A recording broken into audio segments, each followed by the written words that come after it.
On parlait sur le chat de sur PC de la consommation électrique d'un port USB. Alors une personne a donné le lien du wiki évidemment.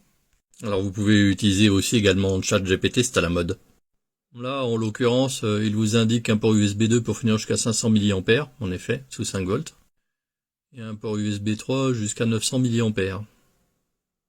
D'après la réponse de ChatGPT. Alors normalement sur un ordinateur, si vous arrivez à la limite, le port USB au niveau de l'alimentation se met en sécurité.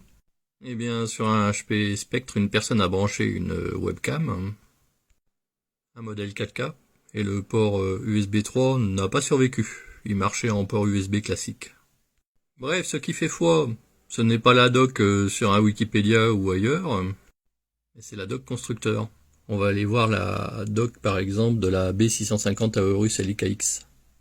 On trouve les documentations directement sur les sites constructeurs, vous tapez tout simplement la référence dans Google et vous finirez par tomber dessus. Le nombre de ports USB est d'ailleurs très intéressant, notamment pour nous radioamateurs. Dans la doc en ligne, vous avez les types d'USB et leur génération. On va télécharger le mode d'emploi, les informations seront plus précises sans doute. Finalement non, il faut aller chercher les caractéristiques théoriques de chaque génération d'USB. Et là je viens de tester ChatGPT pour rechercher la réponse directement concernant la carte mère B650 Aorus LKX. On a donc les 4 ports USB 2 500 mA du classique. Les 2 ports USB 3.2 génération 1, on retrouve 0,9 A, classique aussi. Les ports USB 3.2 génération 2, puissance de 7,5 watts, soit 1,5 A. Et le port USB type C peut monter jusqu'à 100 watts, avec la technologie Power Delivery. Vous vous doutez bien qu'à 100 watts, c'est pas une tension de 5 volts, sinon ça ferait 20 ampères, c'est énorme.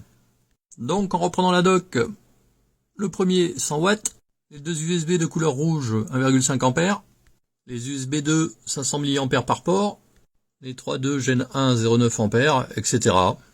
Tiens, je viens de poser la question à ChatGPT concernant le mode PD, Power Delivery, donc.